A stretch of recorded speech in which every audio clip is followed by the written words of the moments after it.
world is full of mighty movers, from Africa's most famous drifters to turtles that make epic journeys to reproduce,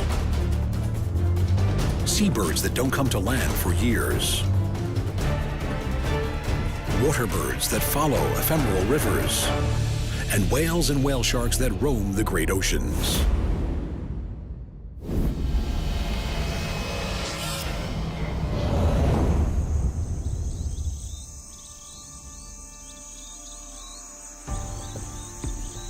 The colossal plains of the Serengeti span an enormous 30,000 square kilometers of East Central Africa.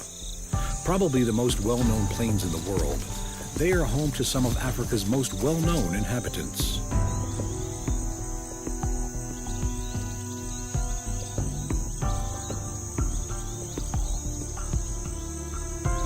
Hundreds of thousands of zebra live together in the Serengeti. Their distinctive eye-catching stripes are as unique as fingerprints, and even within the largest of gatherings, no two zebra will be found with exactly the same stripes.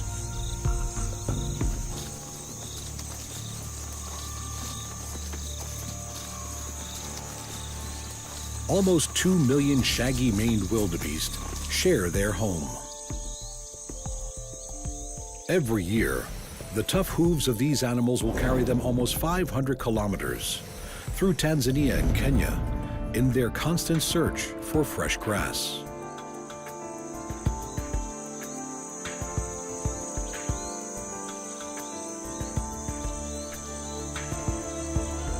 It is a journey that will cost many their lives.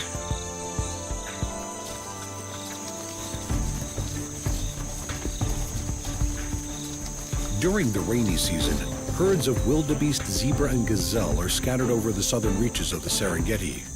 But once the rains cease, it is not long before precious rivers and streams dry up.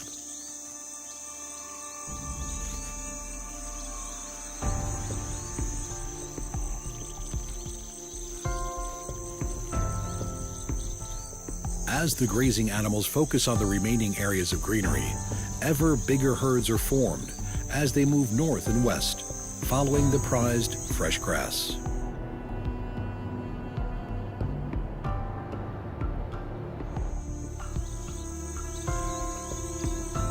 Columns of animals 40 kilometers long can form as over 1 million wildebeest and hundreds of thousands of zebra and gazelle join together.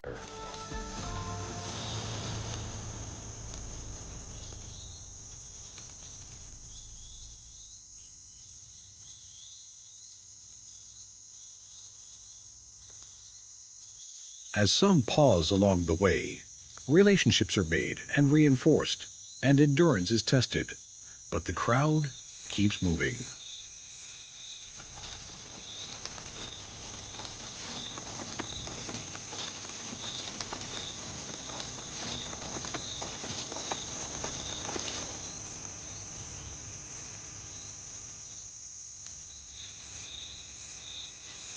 As the dry land they leave behind turns to dust, the migrating masses of animals move further north in an ever-circling loop. The rains ahead of them come later, and the herbivores of the plains follow the green grasses they will bring.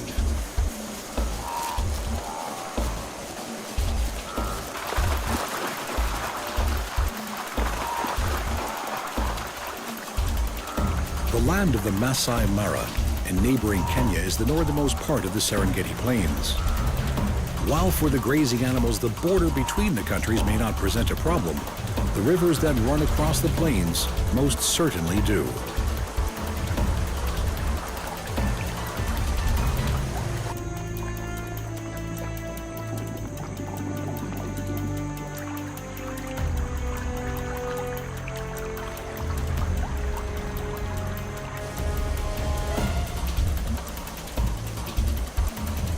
River crocodiles are attuned to this annual pilgrimage.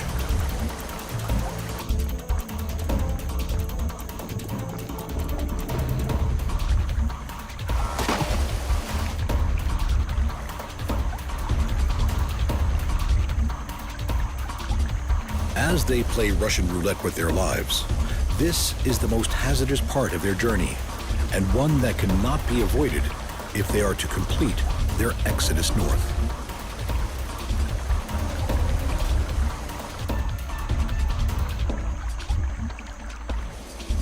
Never more alone, and with no option but to cross, thousands of animals plunge themselves into the perilous waters.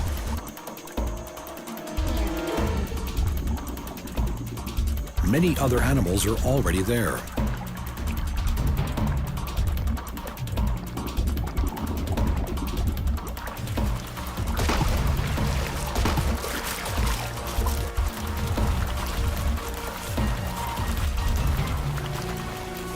For those in the lethal embrace of the crocodile, it is the end of their journey.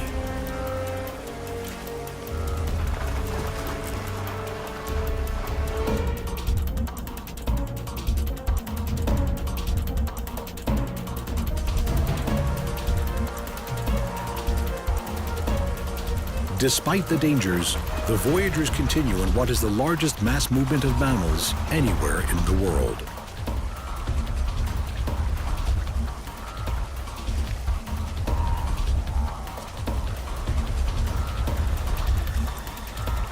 The need for fresh grass and water pulls the migrating vegetarians like a magnet. Young and old alike will attempt the journey as they travel across the reaches of the Serengeti and all the challenges it throws at them, hauling themselves to new pastures.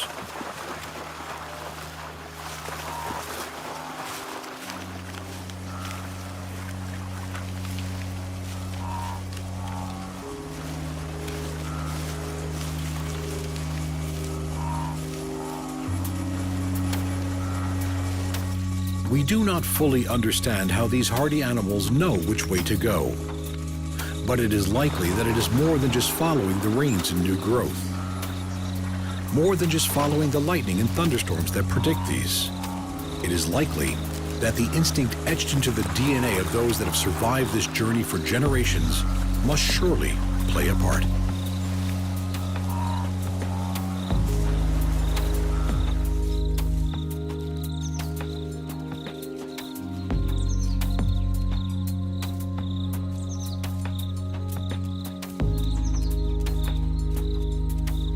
As they journey on, the wildebeest benefit from the superior vision and hearing of the zebra, young wildebeest often watching them for any signs of alarm.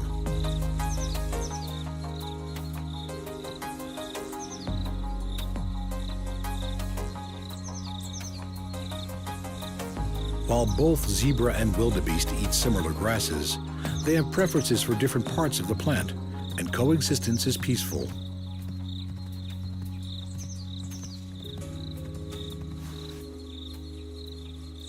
Having made it to the plains of southern Kenya, they can feast and enjoy the time of plenty.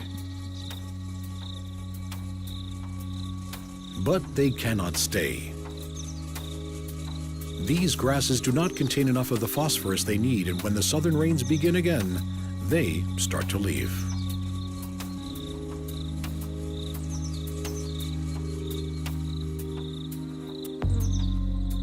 The freshly sprouted grass of the southern Serengeti contains this valuable phosphorus, and it beckons them back as these great wanderers continue the migrations of their life.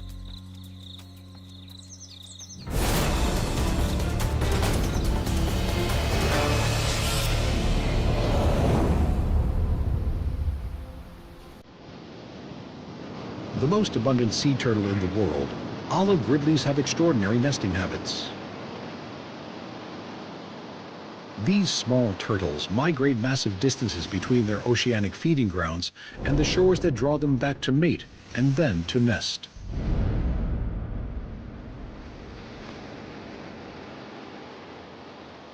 It's an effort that will have taken this female almost everything she has.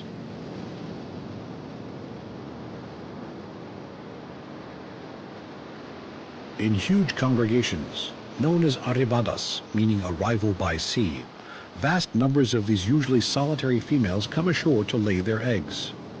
They will do this once or twice every season, and for a few days every year, their tropical nesting beaches will be crammed with thousands of turtles.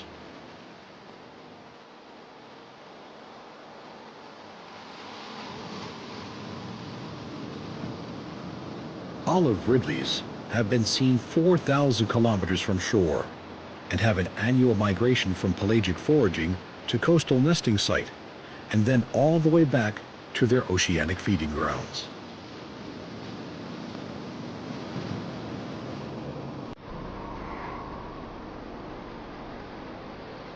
It is a massive effort for each of these small turtles, and for some, it will be their last.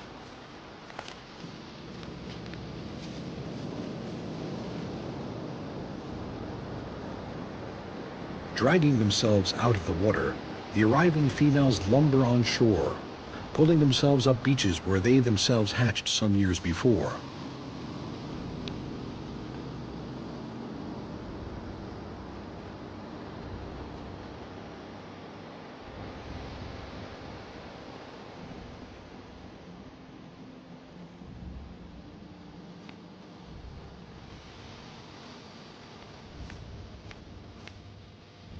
Clearing away sand with her front flippers and digging with her rear ones, she prepares her egg chamber.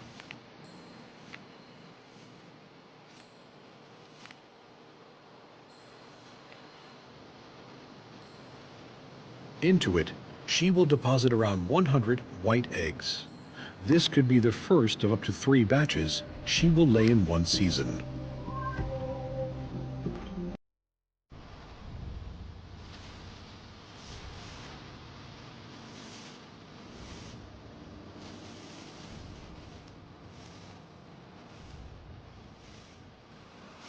Once her eggs are covered, she will use her 45-kilogram body to help pack down the sand before she leaves the nest forever.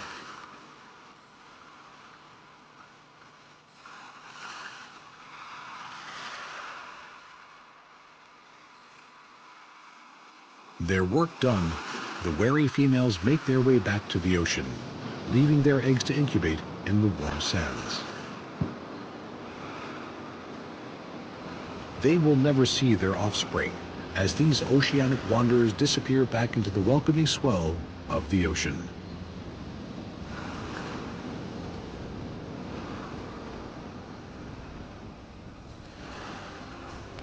Back on shore, the residents know there is a feast coming.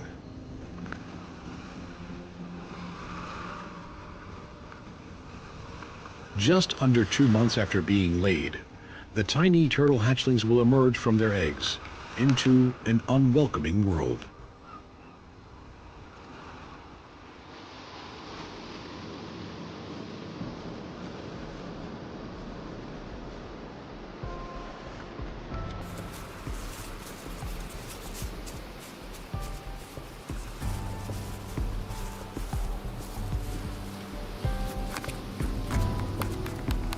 The beach that stretches like a marathon before them is daunting, and their chances of survival are not good. But these little hatchlings must make their first mini migration if they are to survive, and they run the gauntlet of the beach.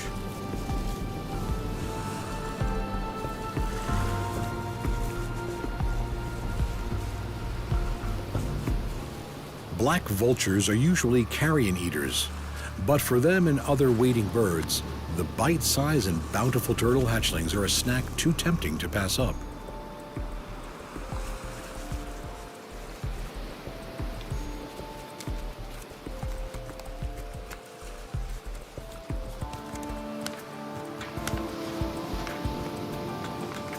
Crabs, too, yearn to join the feast.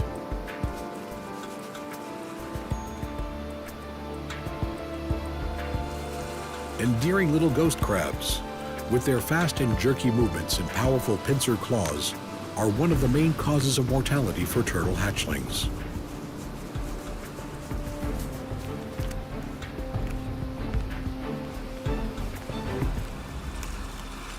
For this tiny fighter, it's a lucky day.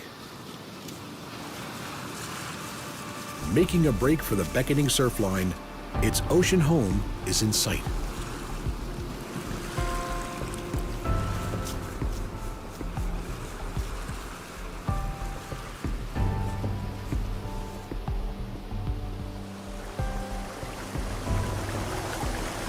For the next few years, the hatchlings are lost to the ocean currents, until they too are old enough to journey all the way back to this very spot.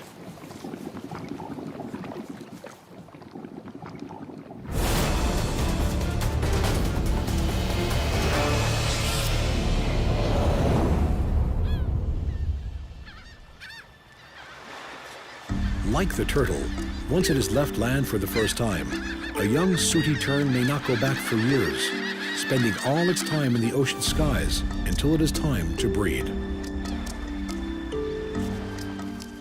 Soaring on outstretched wings, these elegant seabirds feed almost entirely on fish driven to the surface by the hunters below.